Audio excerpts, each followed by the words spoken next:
తెలంగాణలో పొలిటికల్ గిఫ్టుల డైలాగులు పేలుతున్నాయి. ఎమ్మెల్సీ ఎన్నికల విజయంతో జోష్లో ఉన్న బీజేపీ కాంగ్రెస్ పై కామెంట్స్ తో విరుచుకుపడుతోంది.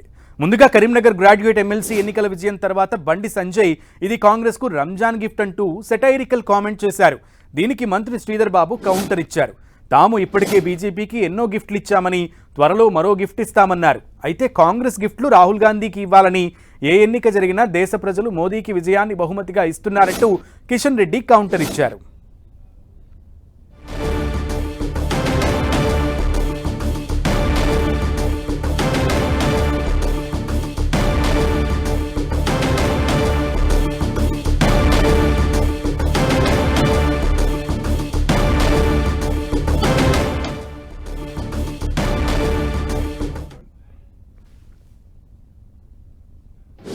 హిందూ సమాజం పూర్తి వ్యతిరేకంగా తీర్పునిచ్చారు కాంగ్రెస్ పార్టీకి.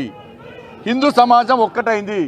10% ముస్లింస్ వచ్చి ఇలా బీసీలో కలపడాన్ని బీసీ సమాజం వ్యతిరేకించింది, హిందూ సమాజం వ్యతిరేకించింది. రంజాన్ పండుగ సందర్భంగా వాళ్ళకి ఎగ్జామ్షన్ ఇచ్చిన విషయం, తబ్లిగీ జమాత్ వాళ్ళకు 2 కోట్లు 3 కోట్లు ఇచ్చిన విషయం, ఇలా హిందూ సమాజాన్ని నిర్లక్ష్యం చేస్తున్న విషయం, ఒక వర్గానికి కొమ్ముగాసే విధానం. అందుకే చెప్తున్నా నేను, ఈ ఓటమిని కాంగ్రెస్ పార్టీకి రంజాన్ గిఫ్ట్గా ఇస్తున్నాం, పండుగ చేసుకోమంటున్నాం. ఇప్పుడు మేము అనేక సందర్భాల్లో అనేక రంజాన్లు వచ్చినాయి, అనేక పండుగలు వచ్చినాయి. ఎన్నిసార్లు గిఫ్ట్ ఇచ్చుంటాము? చాలా సందర్భాల్లో గిఫ్ట్. ఇది గిఫ్ట్ కాదని కాదు, ప్రజాభిప్రాయం.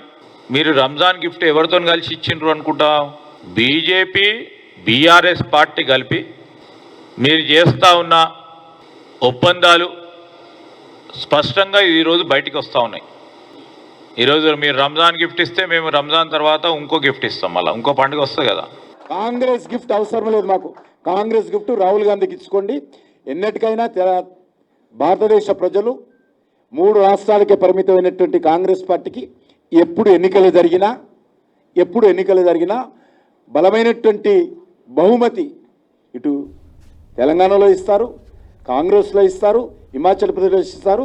ఎవరికి ఇస్తారా గిఫ్ట్? ఖచ్చితంగా నరేంద్ర మోడీ గారికి కాంగ్రెస్ పార్టీని ఓడించి ఈ 3 రాష్ట్రాలు ఈ ప్రజలకు గిఫ్ట్కి ఇస్తారు.